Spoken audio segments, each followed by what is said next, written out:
Hello, I'm Julia Charlton. This webinar is on the responsibilities of directors of companies listed on the Hong Kong Stock Exchange. In this session, I'm going to focus on the key obligations of listed company directors, looking in particular at listed companies' disclosure obligations and the potential consequences for listed companies and their directors of a breach of these obligations. As I go through, I'll draw your attention to the various listing rule amendments that came into effect on 4th August 2025.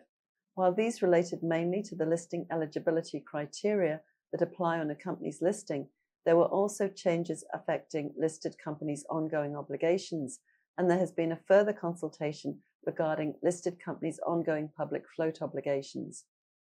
So let's start by looking at the main sources of listed companies and their directors' obligations.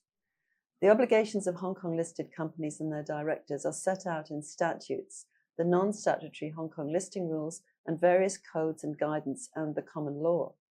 The principal statutory obligations are contained in the Securities and Futures Ordinance, which I'll refer to as the SFO, and this includes the statutory obligation to disclose inside information, the insider dealing and market misconduct regimes, and the obligations to disclose interests in the shares and debentures of Hong Kong listed companies. The Companies Winding Up and Miscellaneous Provisions Ordinance contains the prospectus regime, that is, the requirements for public offerings of company shares and debentures in Hong Kong, and creates liability for misstatements in public offer documents. Finally, the Companies Ordinance creates the primary obligations of companies incorporated in Hong Kong in terms of their establishment, capital maintenance obligations, the duties and obligations of their directors, shareholders' rights, restructuring and winding up. Breaches of statutory obligations generally constitute offences which may be civil or criminal, and the most serious of these, such as insider dealing, can result in imprisonment of those responsible and also fines. The stock exchange's listing rules, on the other hand, are not statutory rules. They're a set of rules set by the stock exchange as the frontline regulator of Hong Kong listed companies. Despite their non-statutory nature, the potential disciplinary sanctions that the stock exchange can impose for breach are significant and can include delisting and removal of directors. Hong Kong listed companies must also comply with the provisions of the SFC's takeovers and share buybacks codes. While these do not create criminal liability for code breaches, they carry significant regulatory weight and consequences. The Takeovers Code sets out obligations aimed at ensuring the fair treatment of company shareholders in a takeover situation, while the Share Buybacks Code regulates how listed companies can buy their own shares so that shareholders receive equal treatment. The company's financial position is not jeopardized and creditors are not prejudiced.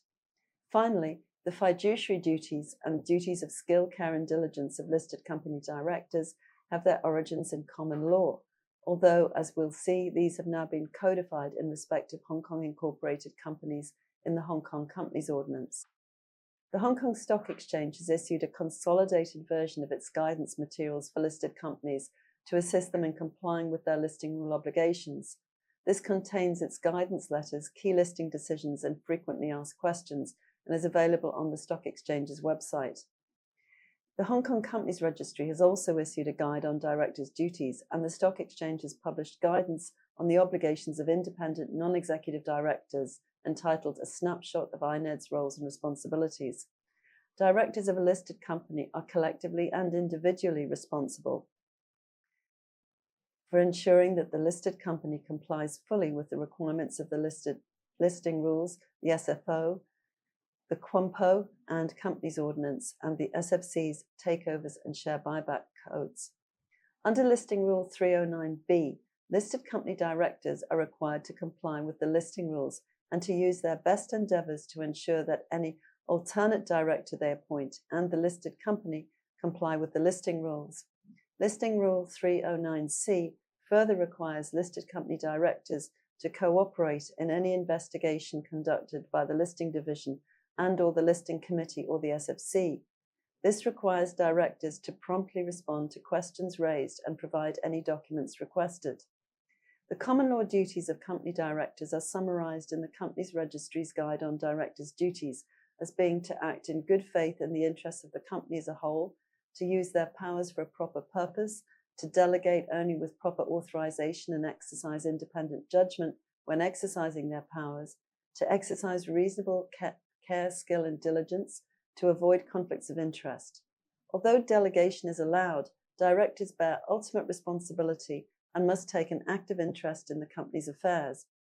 The minimum standard of skill, care, and diligence required of directors is set out in the Companies Ordinance at Section 465. This applies an objective and a subjective standard. The objective standard requires the skill, care, and diligence of a reasonably diligent person with the general knowledge, skill, and experience that may reasonably be expected of a person acting as a director of the listed company. The subjective standard additionally requires the standard of skill, care, and diligence of a reasonably diligent person with the general knowledge, skill, and experience that the director actually has. This means that a director with some special skill, knowledge, or experience, for example, an accountant or lawyer, would owe a higher standard of care, skill, and diligence. Although the Companies Ordinance does not apply to directors of companies incorporated outside Hong Kong, directors of these companies are still subject to the same standard of skill, care, and diligence if they're listed on the Hong Kong Stock Exchange. This is because the listing rules require all listed company directors to fulfill fiduciary duties and duties of skill, care, and diligence to the standards set by Hong Kong law, which means the standards set by the Companies Ordinance. The same standard of care applies to any alternate director appointed by a director. If a director breaches any of the listing rules, the exchange may take disciplinary action under Listing Rule 2A10. It can impose a number of sanctions, including issuing a private reprimand, issuing a public statement involving criticism or public censure for more serious breaches. The exchange can also publish a statement of its opinion that the individuals continuing to act as a director or senior management member of the listed company in question or any of its subsidiaries may be prejudicial to investors' interests. If the director's breach of the listing rules is serious or recurrent, the exchange has the option of publishing a director's unsuitability statement. That's a public statement that the director is unsuitable to be a director or senior management member of the relevant listed company or any of its subsidiaries. In serious cases, the exchange can deny a listed company or its directors the facilities of the market. This expression, sometimes referred to as a cold shoulder order, means that a listed company is prevented from accessing the markets to raise new capital or taking action requiring the exchange's approval or authorization, such as issuing circulars for connected transactions or conducting a rights issue. The exchange may demand a breach to be rectified or other remedial action. In extremely egregious circumstances, the exchange can suspend or cancel a listing of a listed company's shares. It can also report the offender's conduct to the SFC or any other regulatory authority, including an overseas regulatory authority, or take any other action, such as requiring directors to undertake training on their obligations as listed company directors. The exchange also has the power to halt trading in a listed company's shares, suspend dealings in those shares, or cancel the shares listing if it considers it necessary to protect investors or maintain market order. Specifically, Listing Rule 601 allows the exchange to exercise these powers if it considers that there are insufficient publicly held shares, that the listed company has insufficient operations or assets to warrant continued listing, or that the company or its business is no longer suitable for listing. As I mentioned earlier, the exchange has consulted on the ongoing public float requirements for listed companies. As part of that consultation, it has also consulted on alternatives to its current practice of automatically suspending listed companies in breach of the public float requirement. The alternatives are that they would have to rectify the position and alert investors of a shortfall in their public float. In the case of a significant public float shortfall, a listed company would be delisted if it fails to restore its public float within 18 months or 12 months for companies listed on GEM. In terms of the potential consequences of serious misconduct for listed company directors, Section 214 of the SFO allows the court to disqualify a person from being a director for up to 15 years if they're found to be responsible for the company's business being conducted in a way that is oppressive to all or any of its shareholders. fraudulently or in a manner that results in all or some of its shareholders not receiving all the information they would expect to receive about the company's affairs, or is otherwise unfairly prejudicial to some or all of its members. Looking quickly at listed companies' directors' obligation to keep the exchange informed of their contact details, the key requirements are that they notify these to the exchange as soon as practicable after their appointment. Details include their telephone numbers, email address, and residential and contact addresses. They must also inform the exchange of any changes as soon as reasonably practicable and, at the latest, within 28 days of the change. Directors' obligation to update the exchange of changes of their contact details and correspondence address continues for 3 years after they cease to be a director of the listed company. Moving on now to listed companies' disclosure obligations, I'm going to look first at listed companies' obligation to publish certain types of information as an announcement on the stock exchange's website and the listed company's own website, and at Listing Rule 1352, which requires a limited number of announcements to be pre-vetted by the stock exchange before publication. The main situations that require a listed company to publish an announcement include when the listed company has inside information that is required to be published under the SFO, when it is proposing to enter into a notifiable or connected transaction or provide certain types of financial assistance, and in the circumstances specified in the Takeovers Code.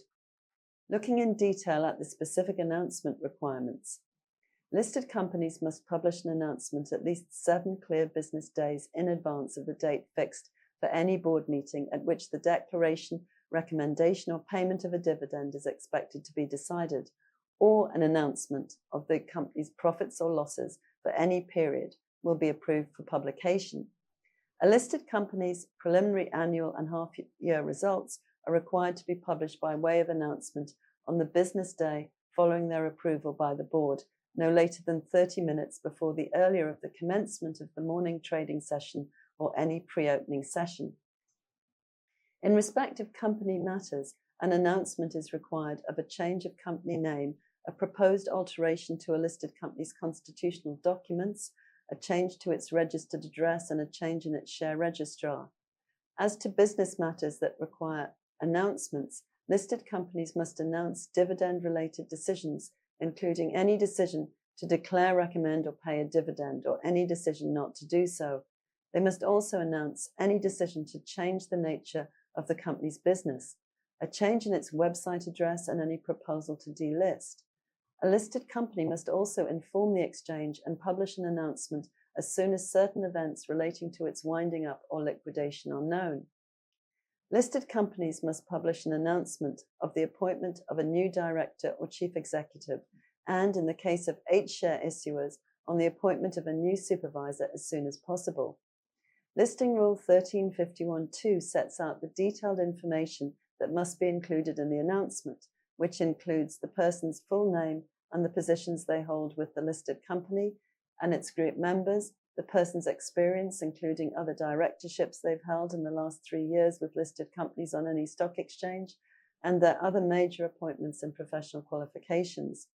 The announcement must additionally disclose the length or proposed length of the person's service with the listed company, their relationships with any directors, senior management, or substantial or controlling shareholder of the listed company, and interest in the listed company's shares. Disclosure is also required of the amount of the person's emoluments and how they were determined, including any bonus payments, fixed or discretionary, and how much of these are covered by a service contract. Details of any public sanctions imposed against the person, declarations of bankruptcy or insolvency, and of any deed of arrangement to which the person was a party or any arrangement with creditors they entered into must also be included. The listing rules require that independent non-executive directors or INEDs make up at least a third of its listed company directors, and that there must be a minimum of 3 INEDs. At least one of these must have professional qualifications or accounting or related financial management expertise. To meet this requirement, the person will need to have experience with internal controls and in preparing or auditing comparable financial statements or experience reviewing or analysing audited financial statements of public companies from experience as a public accountant, auditor, chief financial officer or controller, or principal accounting officer of a public company. If the number of a listed company's INEDs falls below 3 or 1/3 of the board, or if there's no INED with the required professional qualifications or accounting or related financial management expertise, the listed company will need to inform the stock exchange and publish an announcement. It will also need to appoint new INEDs to ensure that it complies with the requirements within 3 months of failing to meet them. In determining whether a non-executive director is independent, the stock exchange takes the factors set out in Main Board Listing Rule 313 into consideration, but stresses that none of these are necessarily conclusive. However, the independence of a director is more likely to be questioned if the director holds more than 1% of the listed company's issued shares, excluding treasury shares, has received the listed company's shares by way of gift or financial assistance from a core connected person or the listed company, or those shares received as part of a director's fee or under a Chapter 17 share scheme do not normally affect a director's independence, has been a director, partner, principal, or employee of a professional advisor that provides services or has provided services within the 2 years before the director's appointment to the listed company, its holding company or their subsidiaries, or core connected persons, or to any controlling shareholder of the listed company, or if there's no controlling shareholder, to the chief executive or a director other than an INED of the listed company, or to any of their close associates in the 2 years before the director's appointment. Other factors that may cast doubt on a director's independence are the director having a material interest in the listed company's principal business activity or being involved in any material business dealings with the listed company, its holding company or their subsidiaries, or any core connected person of the listed company, or having had a material interest in its principal business or been involved in such material business dealings in the year before their appointment. The director being on the board to protect the interests of an entity whose interests differ from those of the shareholders as a whole, and the director being or having been connected with a director, chief executive officer, or substantial shareholder of the listed company in the 2 years before his appointment. Independence may also be in doubt if the director is or has been an executive or director other than an INED of a group company or a core connected person of the listed company in the 2 years before their appointment. The final factor the stock exchange takes into account is whether the director is financially dependent on the listed company, its holding company, any of their subsidiaries, or on any core connected persons of the listed company. The listed company must confirm in its announcement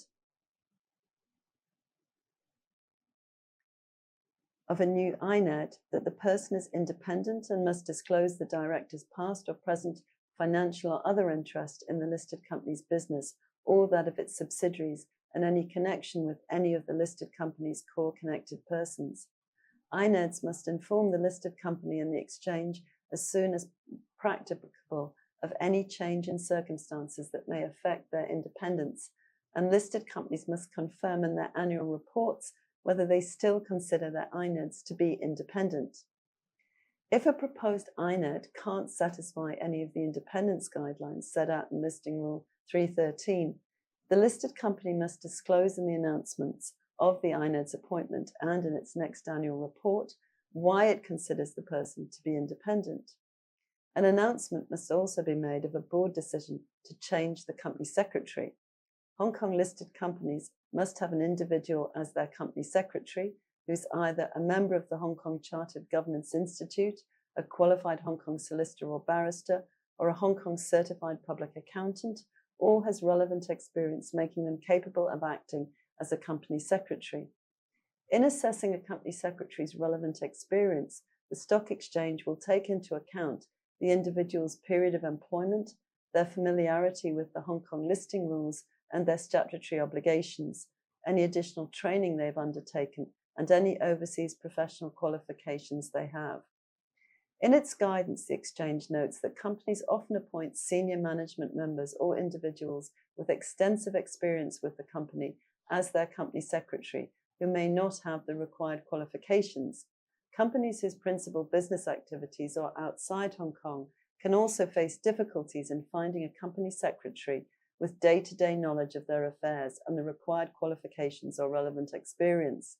The exchange is therefore willing to grant waivers to allow companies to appoint a company secretary without the requisite qualifications and experience for a limited period. The factors the exchange takes into account in determining whether to grant a waiver are whether the company's principal business activities are primarily outside Hong Kong, whether it can demonstrate a need to appoint someone who lacks the necessary qualifications and relevant experience, and why the directors consider the individual to be suitable to act as the company's company secretary. If a waiver is granted, it will be granted subject to the condition that the proposed company secretary will be appointed jointly with and will be assisted by someone with the necessary qualifications or relevant experience. Any material breach of the listing rules will result in the waiver being revoked. Once the fixed period of the waiver expires, the listed company needs to demonstrate and seek the exchange's confirmation that the company secretary,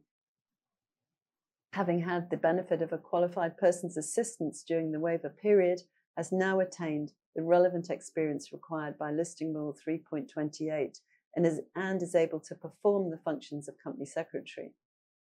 Newly listed companies must appoint a compliance advisor from listing until the publication of their financial results for the first complete financial year commencing after listing, and if the exchange requires a compliance advisor to be appointed for any additional period. An announcement must be made as soon as a compliance advisor resigns, and arrangements must be made immediately to appoint a new compliance advisor. Once a new compliance advisor has been appointed, another announcement is required. When announcing the appointment of a company secretary, for whom a Rule 3.28 waiver has been granted, the listed company must disclose the reasons for the waiver and its conditions and the qualifications and experience of the person appointed as company secretary and of the person appointed to assist them. An announcement is also required of any change of directors, supervisors in the case of Chinese companies, or the chief executive, including in the case of the resignation or removal of a director, supervisor, or the chief executive, the reasons given for the resignation or removal. An announcement of the appointment of a new director or chief executive or resignation of a director or the chief executive must include certain specified information. Any change to the information relating to directors previously disclosed, which includes, for example, particulars of any public sanctions made against him, whether he's been adjudged bankrupt or insolvent at any time, must also be announced. The information that's required to be announced relates mainly to matters which may cast doubt on the integrity of the director involved and their suitability for continuing to serve as a director. These requirements relating to directors also apply to alternate directors. Listed companies must comply with various disclosure rules regarding various actions relating to their shares and other securities. Issues of securities typically require an announcement, except in limited circumstances, such as exercising employee share options or awards under Chapter 17. These actions must also comply with the statutory disclosure of inside information requirements under the SFO and the listing rules requirements for notifiable and connected transactions and share issues for cash.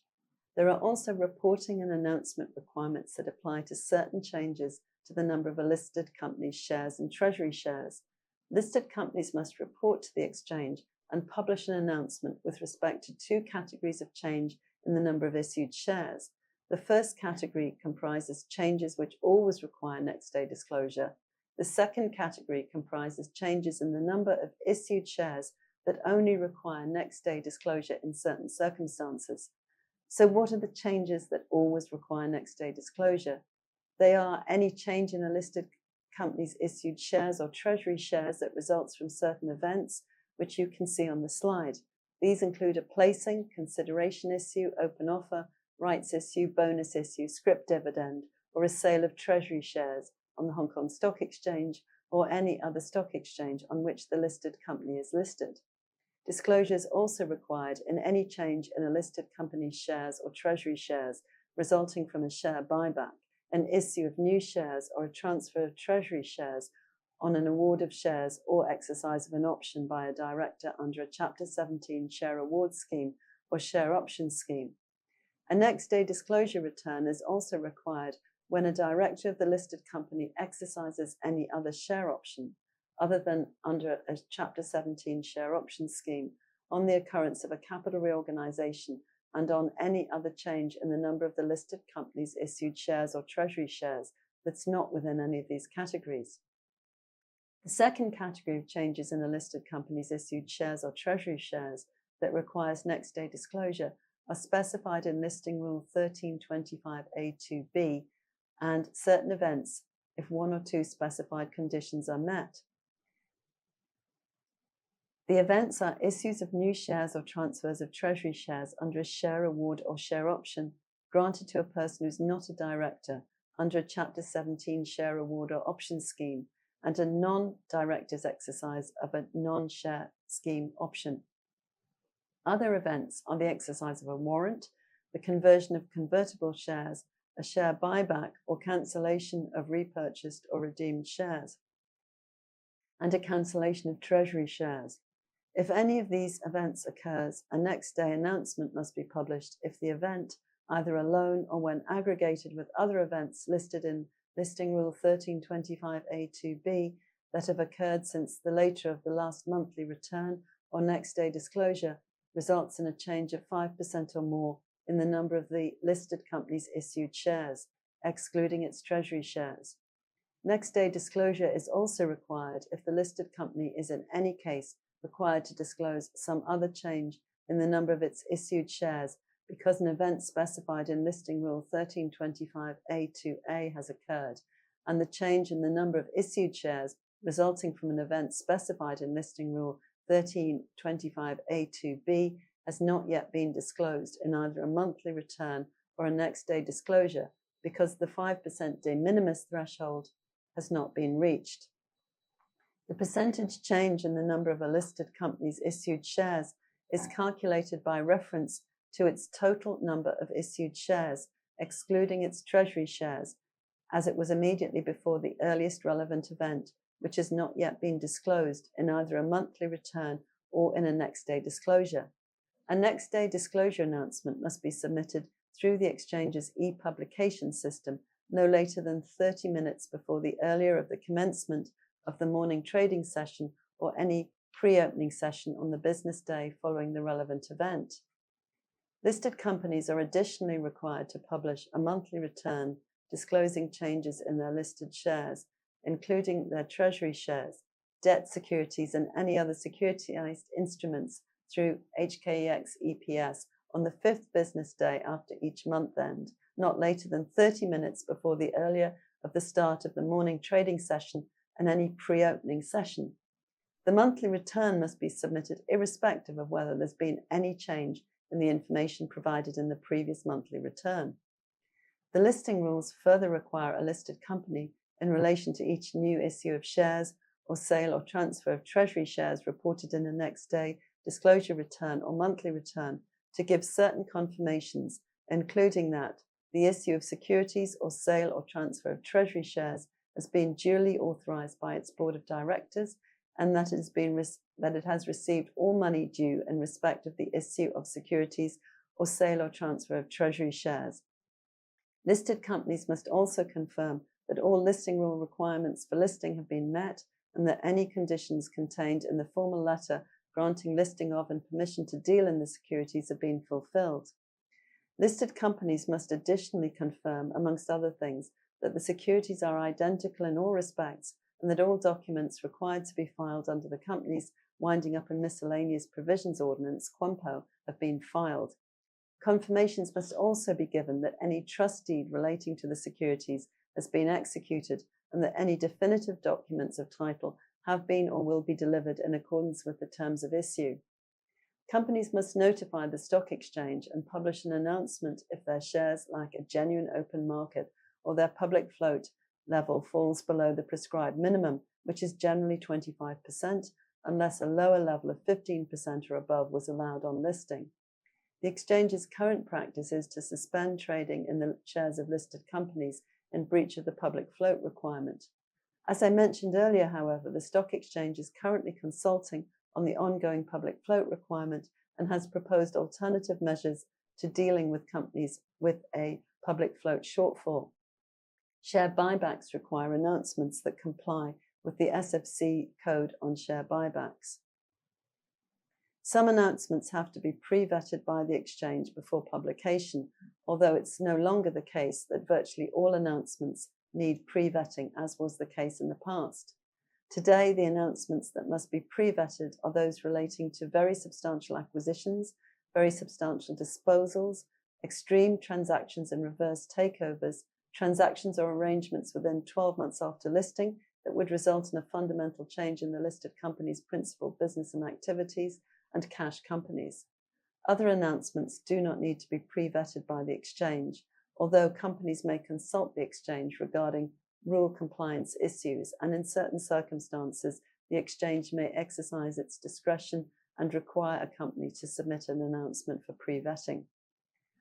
Main Board Listing Rule 1352(1) requires certain documents to be submitted to the exchange for review and approval before publication. These are listing documents, including prospectuses, circulars relating to the cancellation of listing of listed securities, circulars for notifiable transactions which are subject to shareholder approval, connected transaction circulars, circulars to the company's shareholders seeking their approval of issues of securities that require a shareholder's specific mandate, or of transactions or arrangements that require independent shareholders' approval, and the inclusion of separate letters from independent financial advisors to be contained in relevant circulars. These include spin-off proposals and transactions that are subject to independent shareholders' approval, such as rights issues, open offers, refreshments of general mandates before the next AGM, withdrawal of listing, and transactions resulting in a fundamental change in the principal business activities of the listed company within 12 months after listing. Circulars to shareholders seeking their approval of any matter in relation to a share option or share award scheme under Chapter 17. Circulars to shareholders seeking their approval of warrant proposals and circulars or offer documents issued by the company in connection with a takeover or merger. The financial reporting obligations of Hong Kong listed companies are set out in the Companies Ordinance and in Chapter 13 and Appendix D2 to the listing rules. A main board listed company other than an overseas incorporated company and H-share issuers must send a copy of its annual report, including its annual accounts, and if it prepares consolidated financial statements, its consolidated financial statements, together with a copy of the auditor's report to its shareholders and holders of its listed securities not less than 21 days before the date of its AGM, and no later than 4 months after its financial year end. The annual accounts, director's report and auditor's report must be laid before the AGM and must be prepared in both English and Chinese. In the case of overseas shareholders, it's sufficient for the listed company to post the English language version of the relevant documents, provided that these documents contain a prominent statement in English and Chinese that a Chinese language version is available from the company on request. Financial statements must include the disclosures required under the relevant accounting standards adopted, as well as the information set out in Appendix D2 to the Main Board Listing Rules, which require the inclusion of a statement of profit or loss and other comprehensive income, a statement of financial position, and information on the rates of dividend paid or proposed for each class of shares. Listed companies are also required to prepare half-year reports and must send these to the company's shareholders and holders of their listed securities within 3 months of the end of the first 6 months of each financial year. Quarterly reporting is a recommended best practice only under the Corporate Governance Code rather than a mandatory obligation. However, if a listed company decides to publish quarterly financial results, it should do so within 45 days of the end of each quarter, and if it subsequently decides not to publish the financial results for any particular quarter, it must publish an announcement disclosing the reasons for that decision. Main board listed companies must publish a preliminary announcement of their annual and half-year results on the websites of the exchange and the listed company as soon as possible, and in any event not later than 30 minutes before the earlier of the commencement of the morning trading session of any pre-opening session on the business day after their approval by the board. So what are the consequences of failure to publish financial information on time? For main board listed companies, the listing rules provide that the exchange will normally suspend trading in a listed company's shares if it fails to publish its financial information on time. The suspension will last until the company publishes the required financial information. The exchange will also normally suspend trading in a listed company's shares if its auditor has issued or indicated that it will issue a disclaimer of opinion or an adverse opinion on the listed company's financial statements. This will typically remain in effect until the listed company resolves the issues that give rise to the disclaimer of opinion or adverse opinion. The board of a Hong Kong listed company is expected to meet regularly, and board meetings must be held at least 4 times a year at approximately quarterly intervals. This is a code provision under the Listing Rules Corporate Governance Code.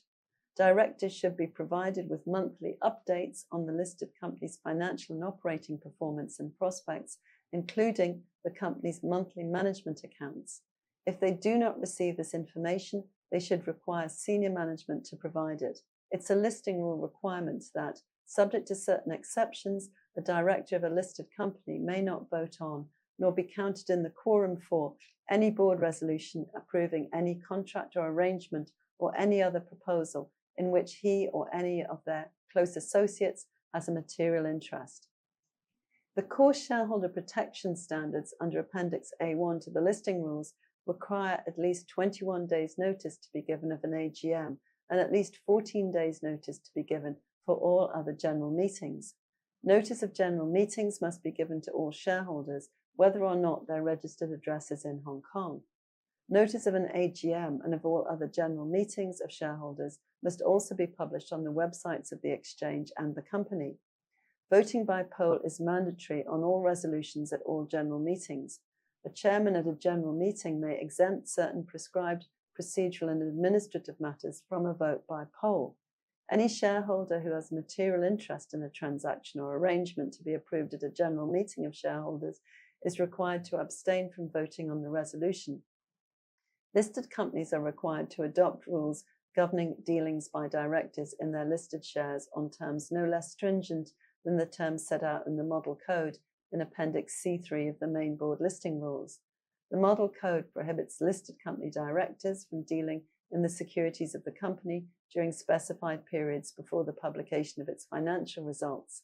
Listed company directors are also prohibited from dealing in the listed company's securities at any time when they have inside information in relation to those securities, including when they have inside information by virtue of their position as a director of another Hong Kong listed company, or if they do not have clearance to deal in the securities. Turning now to listed companies' obligation to disclose inside information. This is a statutory obligation under Part 14A of the SFO. Section 307B of the SFO requires listed companies to disclose inside information to the public as soon as reasonably practicable after the inside information has come to their knowledge. Breaches of this obligation are dealt with by the Market Misconduct Tribunal, which can impose a number of civil sanctions. The SFC's guidelines on disclosure of inside information provide further guidance on complying with the disclosure obligation. In determining whether information is inside information, an objective test is applied. The question is whether a reasonable person acting as an officer of the company would consider that the information is inside information in relation to the company. Inside information is defined as specific information about a listed company, a shareholder or officer of the company, or the listed shares of the company, or their derivatives, which is not generally known to persons who are accustomed or would be likely to deal in the company's listed shares, but would, if generally known to them, be likely to materially affect the price of the listed shares. The inside information a company is required to disclose is the same information that's prohibited from being used for dealing in the shares of the company under the insider dealing regime. Specific information means that the information must be capable of being identified, defined, and unequivocally expressed. Information regarding a company's affairs will be sufficiently specific if it carries with it the particulars as to a transaction event or matter or proposed transaction event or matter, so as to allow it to be identified and its nature to be coherently understood. Information may be specific even though the particulars or details are not precisely known, or the transaction is merely being contemplated. This is to be contrasted with mere rumours, vague hopes or worries, wishful thinking and unsubstantiated conjecture, which are not specific information. The information must also be not generally known. To determine whether the information that has already been disseminated by media and analysts is considered to be generally known, the company should consider the accuracy, completeness, and reliability of the information disseminated, and not only how widely the information has been disseminated. Where the information disseminated is incomplete, or there are material omissions or doubts as to its bona fides, the information will be regarded as not generally known and disclosure will be required. The information must also be likely to have a material effect on the price of the listed securities to constitute inside information, although the test is necessarily a hypothetical one, as it must be applied at the time the information becomes available. This requires that there must be a real prospect of the information materially affecting the price of the listed securities. This was the conclusion reached by the Market Misconduct Tribunal in the proceedings against the former CEO of China Forestry Holdings Company Limited in 2024. A company must disclose inside information to the public as soon as reasonably practicable after any inside information has come to its knowledge. This is when the inside information has, or ought reasonably to have, come to the knowledge of an officer of the company in the course of performing functions as an officer of the company, and a reasonable person acting as an officer of the company would consider that the information is inside information relating to the company. In this context, officers include directors, managers with management responsibility affecting the whole or a substantial part of the company, company secretaries, or any other person involved in a company's management. Companies and directors must therefore ensure that they have effective systems to ensure that any material information which comes to the knowledge of any of their officers is promptly identified and escalated to the board to determine whether it needs to be disclosed. According to the SFC guidelines on disclosure of inside information, as soon as reasonably practicable means that the company should immediately take all steps that are necessary in the circumstances to disclose the information to the public. The company must ensure that the information is kept strictly confidential until it is publicly disclosed. The company must also issue a holding announcement to give the company time to clarify the details and likely impact of an event before issuing a full announcement. Inside information must be disclosed in a manner that provides equal, timely, and effective access by the public. Disclosure must be made by way of publication of an announcement on the websites of the exchange and the listed company in accordance with Listing Rule 207C. Section 307D of the SFO provides 4 safe harbors to allow companies not to disclose or to delay publication of inside information in certain situations. The first safe harbor allows companies to be exempt from the disclosure requirement if they're prohibited from disclosing the inside information under a Hong Kong court order or any Hong Kong statute. The second safe harbor applies when the information relates to an incomplete proposal or negotiation, for example, where a company is in financial difficulty and is negotiating with third parties for funding. It will not be necessary to disclose all details of the negotiations. The safe harbor does not, however, allow the company to withhold disclosure of any material change in its financial position or performance which led to the funding negotiations, and to the extent that this is inside information, it must be announced. The third safe harbor provides a safe harbor for information that is a trade secret. Under the SFC guideline on disclosure of inside information, a trade secret generally refers to confidential and proprietary information owned by a company used in a trade or business, or the company which, if disclosed to a competitor, would cause real or significant harm to the company's business interests, the circulation of which is confined to a limited number of people on a need-to-know basis. However, a trade secret doesn't cover the commercial terms and conditions of a contractual agreement or a company's financial information. Under the final safe harbor, no disclosure is required for information concerning the provision of liquidity support to the listed company from the government's exchange fund or any other institution performing the functions of a central bank, including one located outside Hong Kong. Except for the first safe harbour, the safe harbours are only available if and so long as the company takes reasonable precautions for preserving the confidentiality of the information, and the confidentiality of the information is in fact preserved.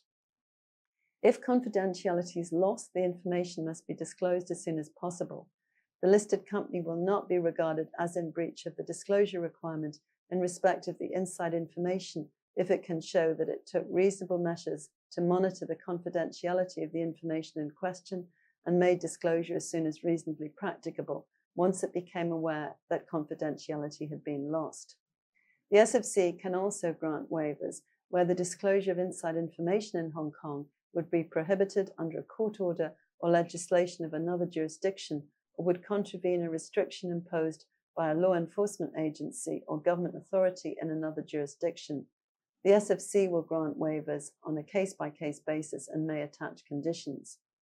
Officers of a company, including directors and alternate directors, must take all reasonable measures to ensure that proper safeguard systems and procedures exist to prevent the company from breaching the statutory disclosure requirements. Officers can be individually liable if a company's breach of the obligation to disclose inside information was caused by an officer's intentional, reckless, or negligent conduct, or if the officer failed to take all reasonable measures to ensure that proper safeguards existed to prevent the breach. The SFC guidelines emphasize that it is the responsibility of officers, including non-executive directors, to ensure that the systems and procedures are reviewed periodically. Officers with an executive role also have a duty to oversee the proper implementation and functioning of the procedures and to ensure the detection and remedy of material deficiencies in a timely manner. The SFC guidelines provide a non-exhaustive list of examples of systems and procedures which listed companies should consider implementing. There are two particular questions which we often get asked regarding the inside information disclosure regime. Upon receipt of the group's accounts and financial results from management, which may be in the form of advanced audited draft accounts or monthly management accounts, when is it necessary to publish a profit warning or profit alert? If the listed company is about to enter into a price-sensitive transaction where confidentiality is being preserved, when does the transaction change from an incomplete proposal for which an announcement is allowed to be deferred to a complete proposal, at which time an announcement must be published as soon as practicable? Looking at the first question, on receiving financial information about the group, the director should make an assessment as to whether there is a substantial difference between market expectations and the actual financial condition of the listed company. In considering whether the difference is likely to be sufficiently material or significant to constitute inside information, the director should take into account and consider how the market would react if the information were to be disclosed with reference to what has already been previously disclosed by the company to the market, including past results, statements and forecasts that have been issued, and whether that disclosed information can reasonably be expected to produce the financial results shown in the relevant accounts. Secondly, the director should consider whether the change in financial condition is in line with or within the expectation of shareholders and investors based on information in the public domain at the material time.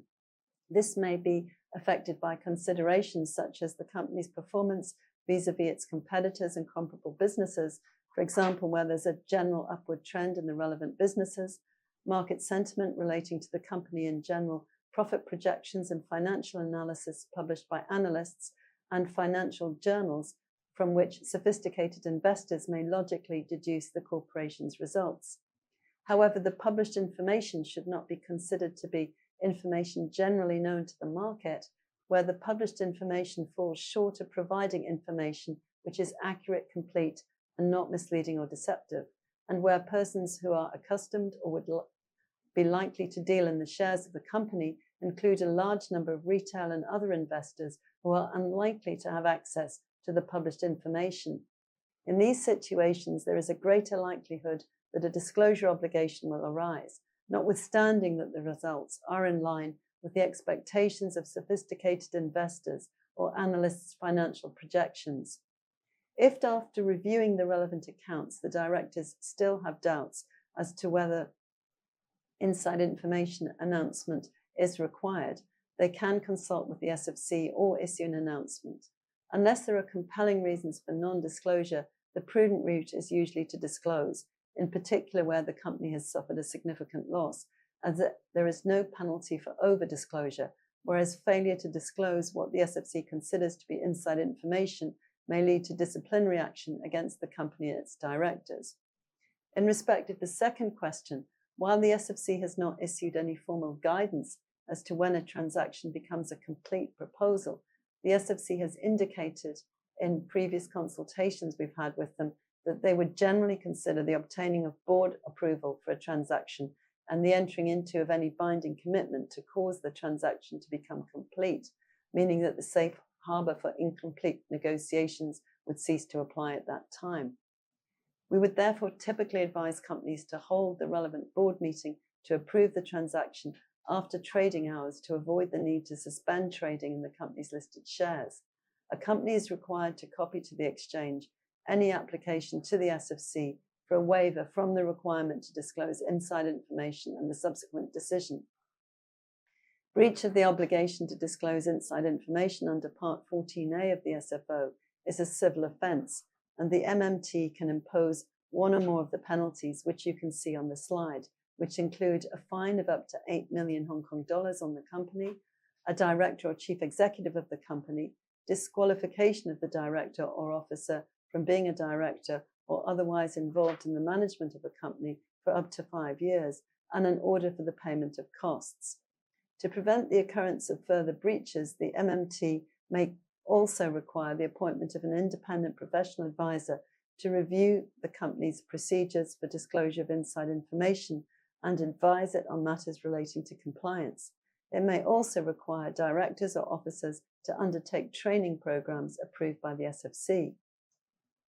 A company or officer found to be in breach of the statutory disclosure obligation may be required to pay compensation to anyone who's suffered financial loss as a result of the breach,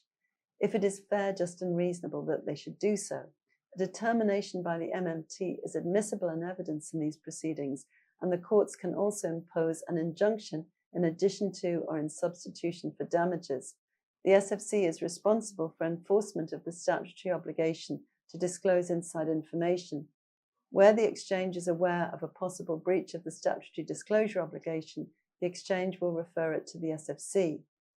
There are also provisions in the exchange's listing rules relating to the existence of a false market in a listed company's shares. If a listed company believes that there is likely to be a false market in its listed shares, it must contact the exchange as soon as is reasonably practicable. If the exchange makes an inquiry of a listed company regarding unusual movements in the price or trading volume of its listed shares, the possible development of a false market or any other matters, the company must respond promptly by providing to the exchange, and if requested by the exchange, announcing any information relevant to the subject matter of the inquiries available to it, so as to inform the market or clarify the situation, or announcing that the listed company's directors, having made such inquiries of the listed company as are reasonable in the circumstances, are not aware of any information that is or may be relevant to the unusual trading movement of its listed securities, or information necessary to avoid a false market or any inside information which needs to be disclosed under Part 14A of the SFO. This is in the form of the statement in Note 1 to Listing Rule 13.10.2. A listed company must request a trading halt or trading suspension if an announcement cannot be made promptly when it reasonably believes that there is disclosable inside information, that there is likely to be a false market in its listed shares, or that it is reasonably likely that confidentiality has been lost in respect of inside information, which is the subject of an application to the SFC for a waiver from compliance with the statutory disclosure obligation, or is exempt from the statutory disclosure obligation, except under the first safe harbour. The exchange also has the right to direct a trading halt in a listed company's shares where there are unexplained movements in the price or trading volume of the company's listed shares, or where a false market for the trading of the shares has developed and the company's authorised representatives cannot immediately be contacted to confirm that the company is not aware of any matter that is relevant to the unusual price movement or trading volume of the development of a false market.